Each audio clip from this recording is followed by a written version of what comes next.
Welcome to Enlightened, the enlightened journey of life. I am your host, Jen Hamilton, and it is an honor to have you here.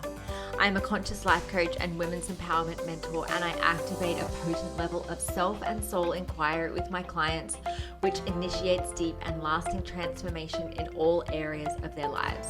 I am here for the full human experience, authentically and audaciously sharing my magic with the world. On this podcast, we're all about mastering life on the way to enlightenment.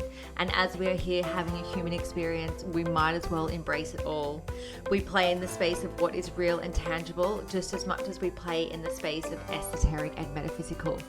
You'll be ignited by deep conversation, whether through my own personal musings, interviews with incredible thought leaders around the world, and everyday divine humans sharing their soulful stories. Thank you for being on this journey. Let's dive in.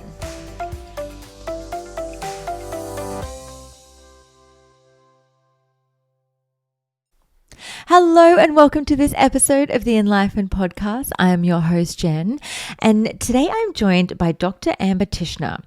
Dr. Tichenor has a Ph.D. in IO psychology and is the founder of 2B Coaching and Consulting.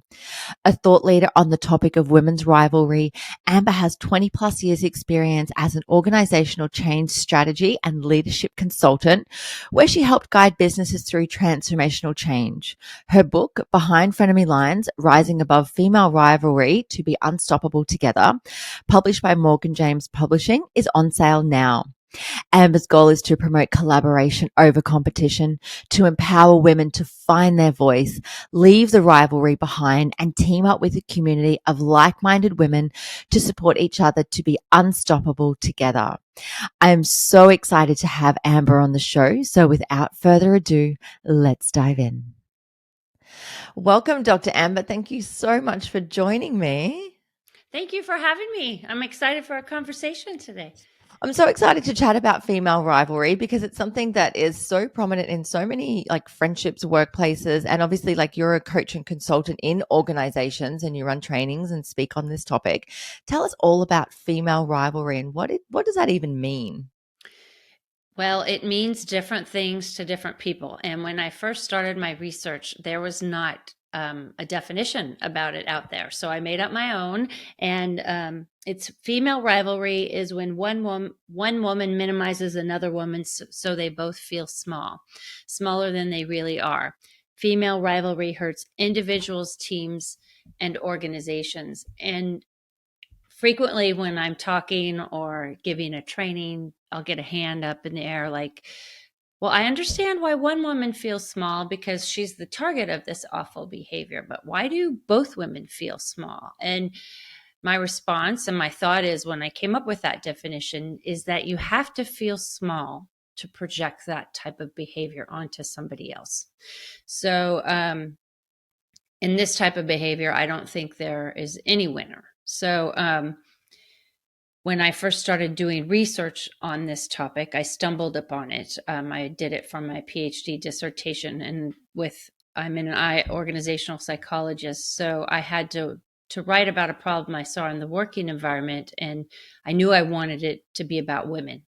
And so then I saw this occurring, and I call it the elephant in the boardroom. It was people were tiptoeing around the behavior, but it didn't just impact the women that were involved in the behavior. It kind of, everybody felt it because it was awful to witness and you could just feel it. And so good women were walking the organization out of the organization.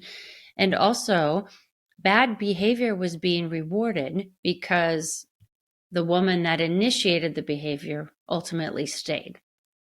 So in a roundabout way, that answered your question about what it is, but I think for so many people, it means very different things. There's many layers of it. It's not necessarily a black and white behavior, and it can be very hard to see at times because it's so passive aggressive and intangible.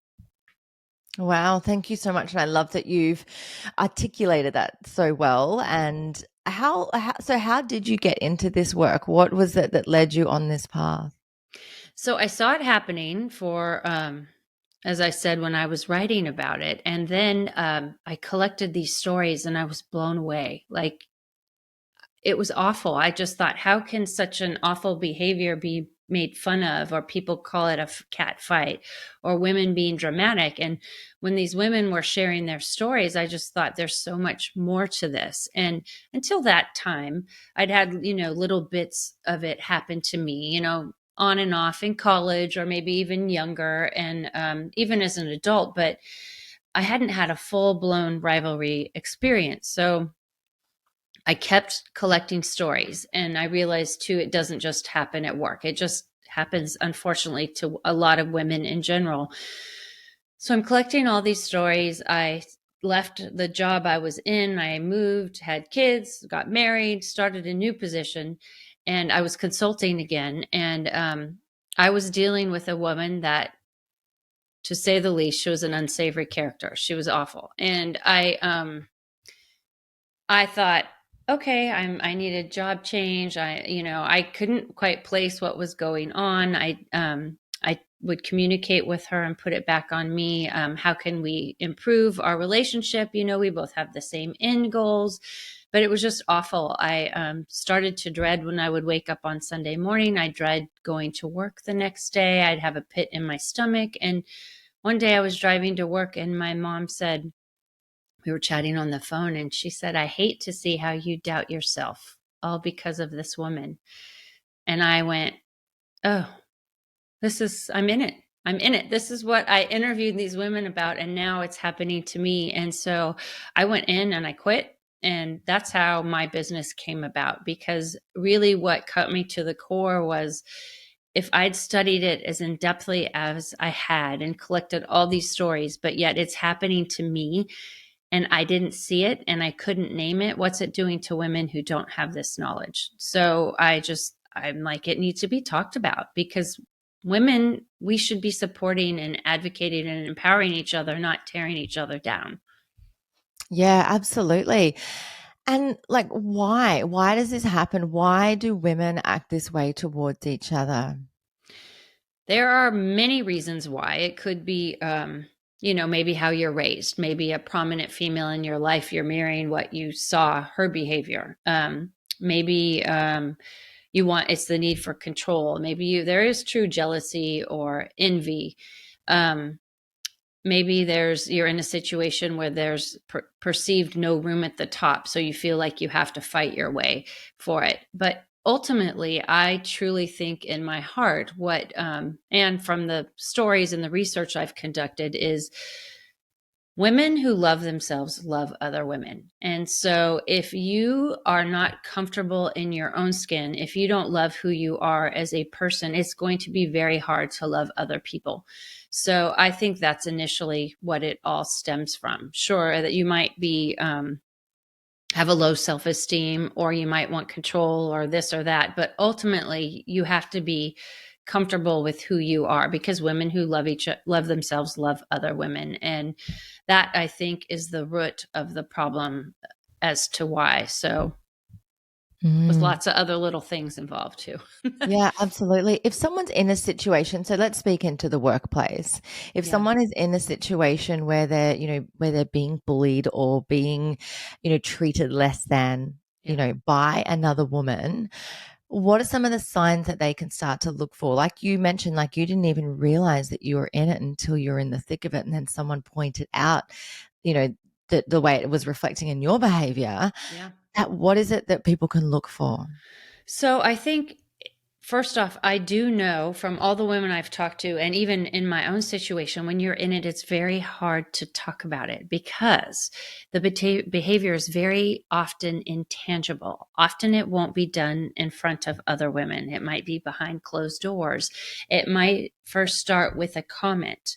And I'll say, well, why would Jen say that to me? I didn't do anything to her. And then you might think, oh no, I imagined it. I didn't, she wouldn't do that to me. So you'll begin to second guess yourself. So over time, if it's a continuing behavior, you'll begin to be worn down. And especially if you are at work, and if this woman has control of your pay or your projection in the workplace, your promotion path, there's could be a level of fear associated with that. So you might not know how to respond or stick up for yourself. So, and if you're new, maybe you are a younger person just coming into this job, and maybe she's an older person, and then there's the age thing, and there's so many different nuances to it. But I think always know your truth and where you stand. And if somebody makes you feel less than or uncomfortable,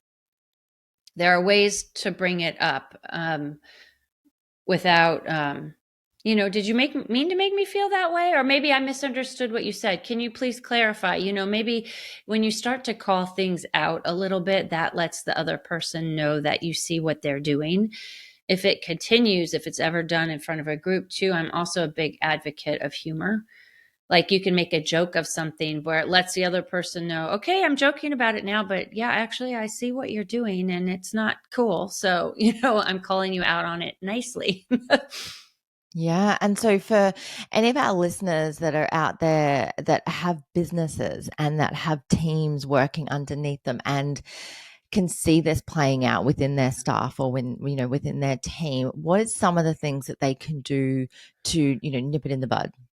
Well, I think uh, you have to have a psychologically safe work environment. So you have to have an environment where people feel 100% that they are accepted who they are. And they can, then there's no fear. You can raise your hand and say, I feel safe. I'm okay to be vulnerable. I know that when I do raise my hand, I can know that I'll be heard and listened and supported. So that's key. So if you do have this going on in your environment, I think the first and most important thing is to have that established open communication.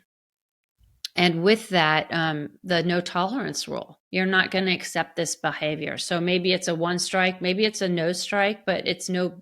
I think it should be implemented in the bullying behavior, that because when this is ongoing, it definitely is a form of bullying.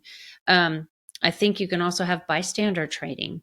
So where everybody kind of knows what's going on, and maybe you have code words, but where it's a safe place to stick up for somebody and know that you also won't be the recipient of the ugly behavior.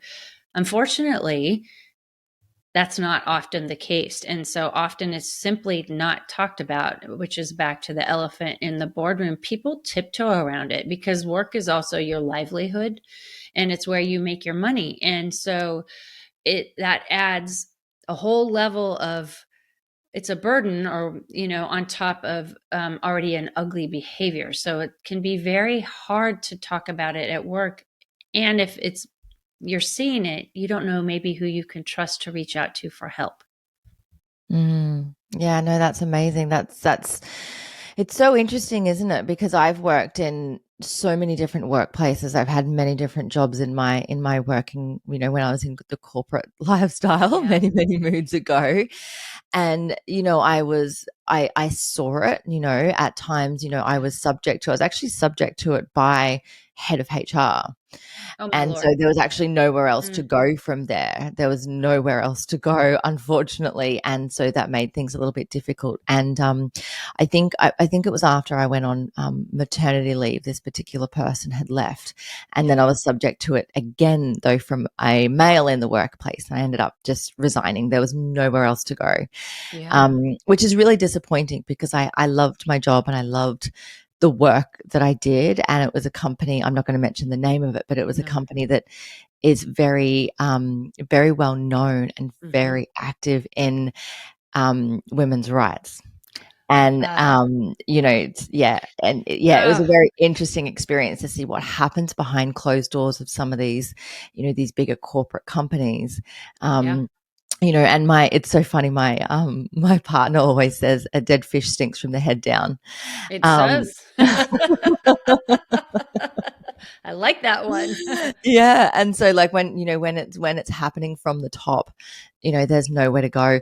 Are you the type of person, I guess it's probably situational, but would you say to women that are in this space in the workplace, would you say, look, make sure you're talking to someone about it? Would you, do you just encourage them, like, if you're not happy, find another job where you are happy? What's sort of the general process for women?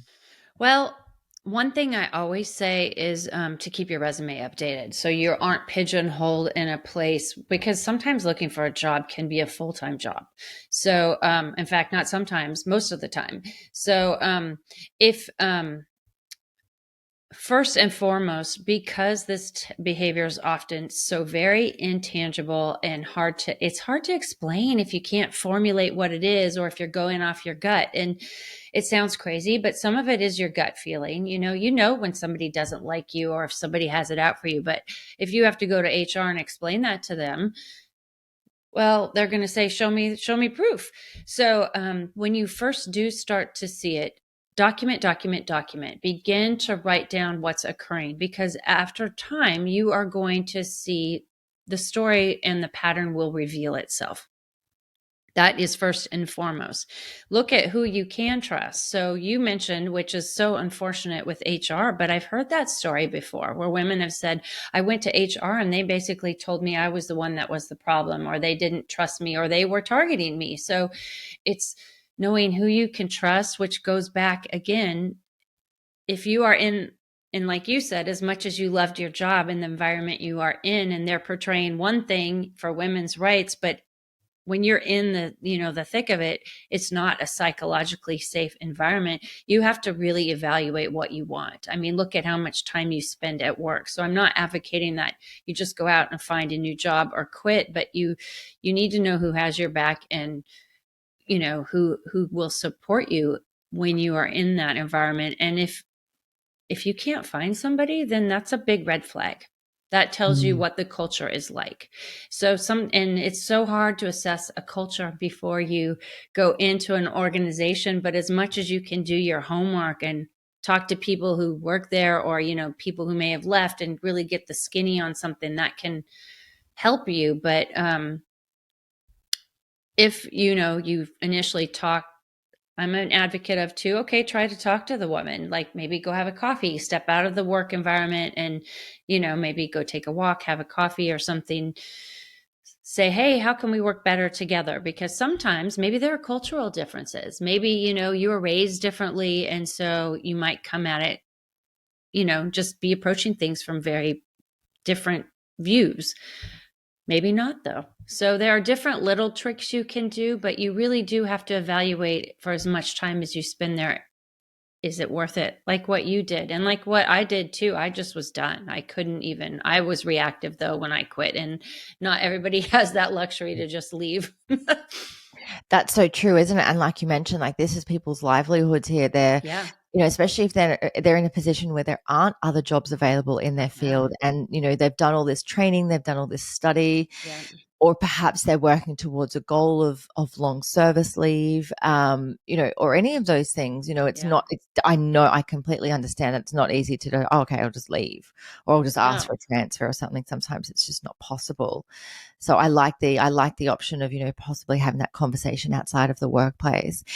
Yeah. If you're someone witnessing this in the workplace, say for example you're witnessing someone being bullied and they're like, no, I'm not going to tell anyone about it, and Yeah. you can see that it's drastically affecting their behavior and how they show up to work and the actual work that they're doing. If you're the witness of it, what is the best thing that you can do to support that person?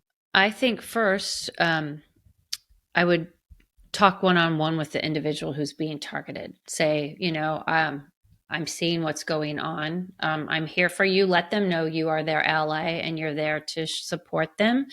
Um, and then ask them what you can do to help them. I think that's first and foremost. So you're not just, going right over them, but, if somebody says, nothing, I have this, yet you continue to see it, at that point, I would escalate it, because it's impacting you. If again, like when I gave my story of the elephant in the boardroom and everybody's walking on eggshells, when that behavior becomes more out in the open, it's not just to the two people that are involved. It trickles out. It's a domino effect. Likewise, if you are experiencing at work, you're not leaving that behavior at work. It goes home with you.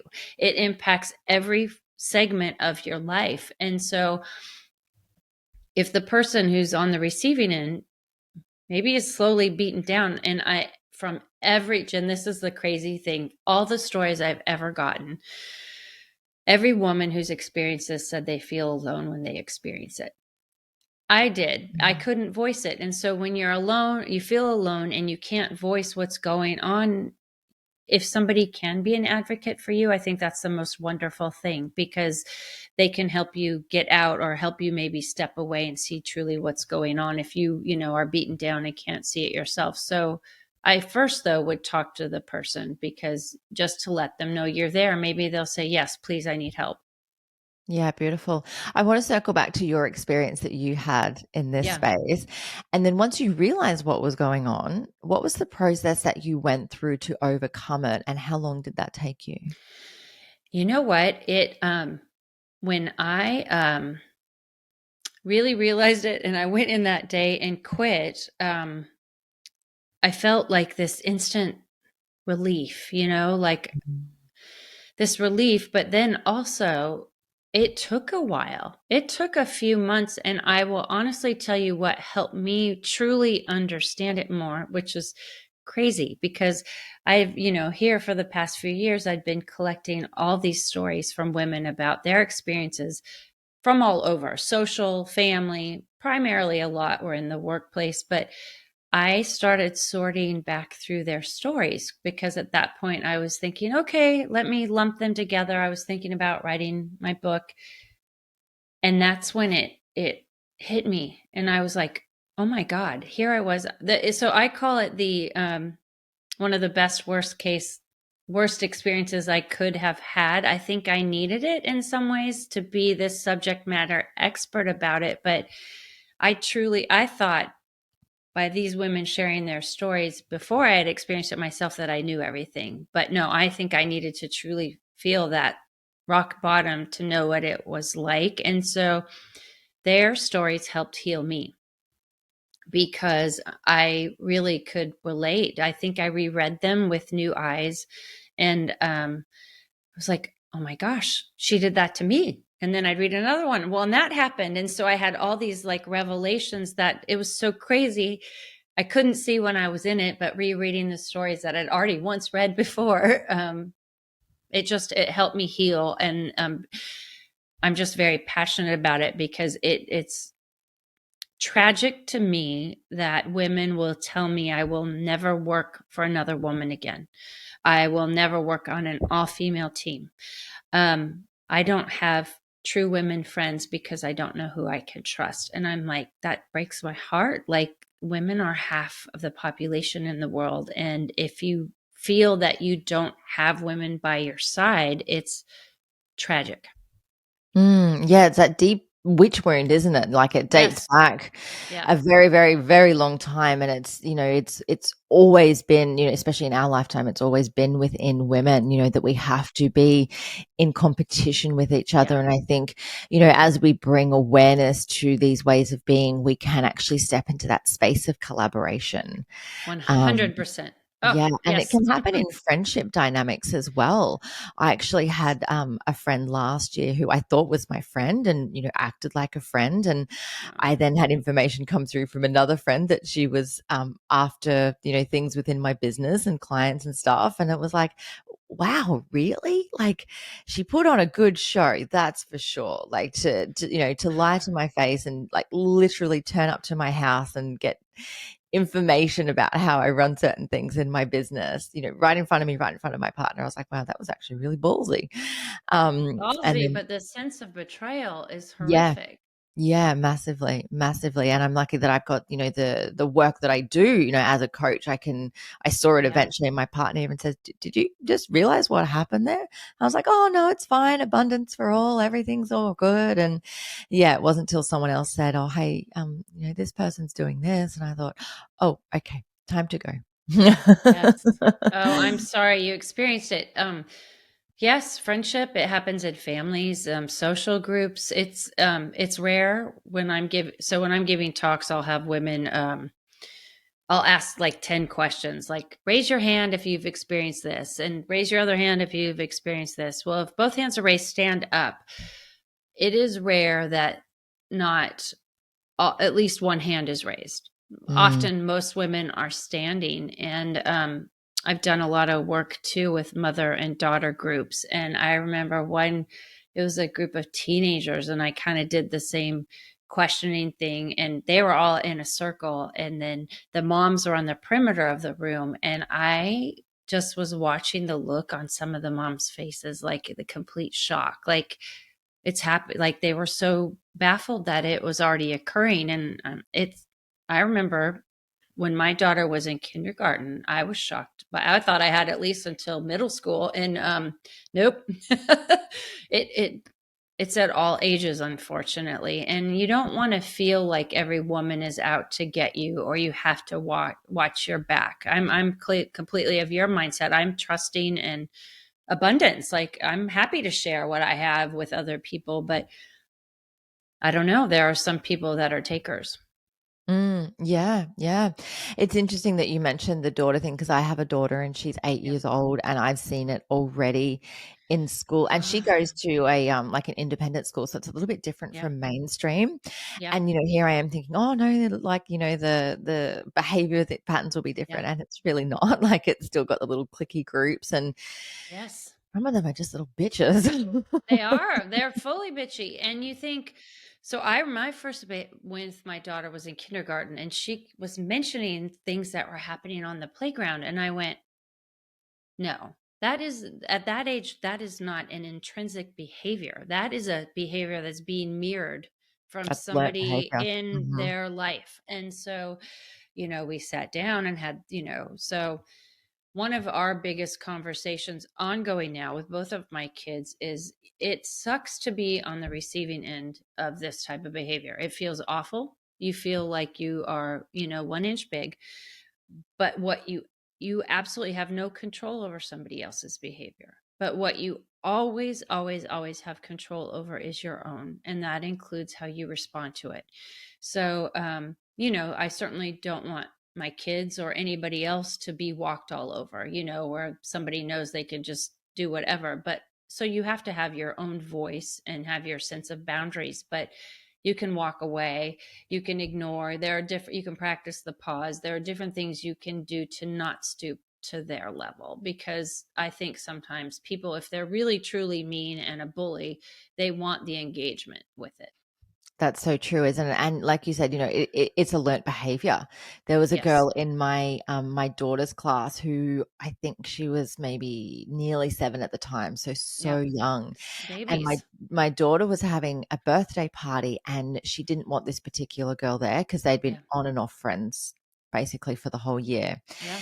And so she, sent out the invitations. This other girl hadn't been invited, and my daughter was really comfortable with that. Hmm. But then this other little girl said, "Oh, your mum told me that I could come to your birthday party." And my daughter felt so betrayed by me. And it was a day that she was actually going back to her dad's place. So she didn't see Yeah. me for a couple of days. Oh And no. she's like, "Mum, did you tell this girl that she could come to my party? Why would you do that?" I said, "No, I haven't said anything. I haven't seen this girl." And the poor thing, she was just so confused. I was like, Oh, for like a 6, 7-year-old, where did yeah. that come from? Like, that was just appalling. It She witnessed it, or and it's awful. I had something not long ago with my daughter. It's older, she's 14, and she had friends over for her birthday. And I'm like, at this, when they were younger, it might have been more of the group, but now she picks her friends. I mean, if there's somebody that's a big red flag, I would step in. But somebody that she's not friends with got wind of it and then blocked her on all social media. And the thing is, which I have never told this mother, is a year ago, this same girl posted a picture of friends from our neighborhood and blocked out my daughter's face and said, "These are my real friends." So, that Mhm. was the instigator of why their friendship has changed. But I just didn't, I was trying to let them handle it, because I know when parents step in, we're going to remember it a lot more than our kids will. The next day they'll go back to playing together. But I kept that little tidbit, just, and at some point I'll have that conversation, but it can get ugly. Mm. As parents, should we be stepping in? I, I think it's the age, and I think it's the phase. Like, It depends. I think every situation is different. I right now try not to step in unless she comes and asks for my help. But, when they were younger and we could, go in the classroom and maybe we knew a lot of the parents more, or if it was happening in the neighborhood. But now a lot of our friends, I don't know their parents one on one. And, they're at the age where they're finding their voice, they're understanding who they are, they're developing their own uniqueness. And I want her to have that voice for her, not from me stepping in and, telling her what to do. So I think situations will vary. If it is a bullying where it's, one and done is different, it still hurts. It's ugly behavior. But if it's a true bullying situation, yes, I think you bring in the people that are necessary to help, combat that. Yeah, absolutely. And I think it's so important to empower our daughters, from as early Yes. as we possibly can to have that voice, to speak up for themselves, to say, this is not appropriate. This is not okay. This is how I feel. Can you Yeah. please stop? Or I'm stepping away, or I Yeah. need help. I need support through this. To have your voice to also, going back to what we talked about, if you see it happening at work, this can be in any situation, to also have a voice to stand up for others. Because, in that the teen years, it's hard to, if you're wanting to fit in with the crowd or whatever, to stand out. But I say stand out all you want. That is wonderful. It's beautiful. And yes, have your own voice and be who you are. Yeah, absolutely. It's such a big one, isn't it? Yeah. If someone's listening to this and they're thinking, oh, I'm the drama, I'm the bully, I'm the one that's giving other people grief, and they're Yeah. just sort of thinking to themselves, perhaps, they're having a bit of a realization like maybe I haven't been as lovely as I can Hmm. be. Maybe I've been an outright bitch to other people. Yeah. Where to from here for them? First off, please give me a call. I would love to understand your thoughts a little bit more on that. But I think, I think we've all been there at some point. I think anybody who says they haven't been the bitchy girl at some point is not maybe being totally truthful with themselves. I can't recall anything in specific, but I know in high school or different stages in my life, I've been there and I've done that. I've done that. Am I proud of it? No. But going back to women who like themselves like other women, I think you have to really be mindful and look inward. So I call it, that voice that will be talking in the back of your head. And I call it your inner she bully. So when you have your inner she bully talking, you have to shut her down. And that is, be mindful of your own actions, practice the pause, and then really look inward. Do you like who you are as a person? Because that, again, is the core foundation for why this behavior occurs. You have to like who you are, you have to love being in your own skin. And is that a 24/7? No. I mean, we all have moments when we have bad days or this or that, but as a whole, it's loving who you are. So, I think, if you're unhappy in your own skin, you're not going to find happiness in other people. You have to work on that first for yourself. I love that. Dr. Amber, tell us about the book you've written. So, thank you. I wrote a book called Behind Frenemy Lines: Rising Above Female Rivalry to Be Unstoppable Together. So, it's a collection of these amazing stories that these women have so bravely shared with me that I feel honored to relay their stories. Um, it really highlights what it is and the different situations and the ways it can occur. How it's not really a black and white behavior. There are many, many nuances, lots of shades of gray in it. And then I talk about how to overcome it and what you can do to foster better female relationships. And throughout each chapter, there are questions. So it's like a little workbook too in the midst of it. It's available via audio and also in print version and digital. Beautiful. And we will definitely link to that in the show Thank you. notes. Is there any other words of wisdom that you would like to impart on our audience before we go?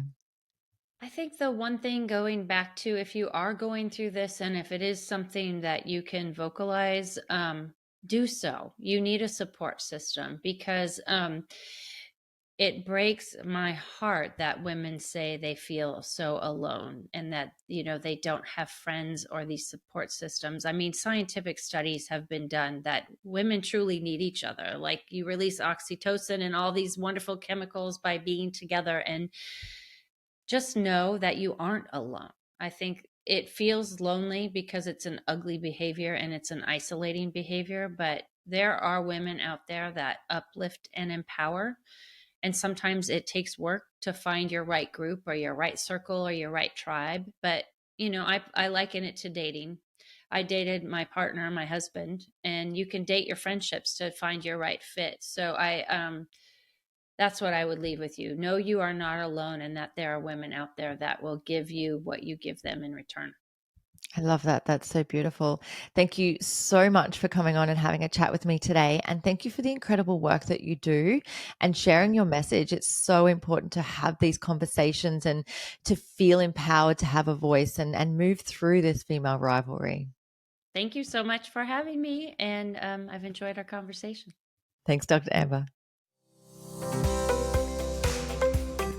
Thank you so much for joining me for this episode. I hope you love the Enlightened podcast, and the biggest compliment you can give me is subscribing to this podcast, sharing it, and leaving a rating and review. Feel free to follow me on Instagram. My handle is @JenHamiltonOfficial, and the podcast handle is Enlightened_podcast. You can also find the video version on YouTube on my channel. Just search Enlightened and don't forget to hit subscribe. Have a beautiful day and enjoy living the enlightened journey of life.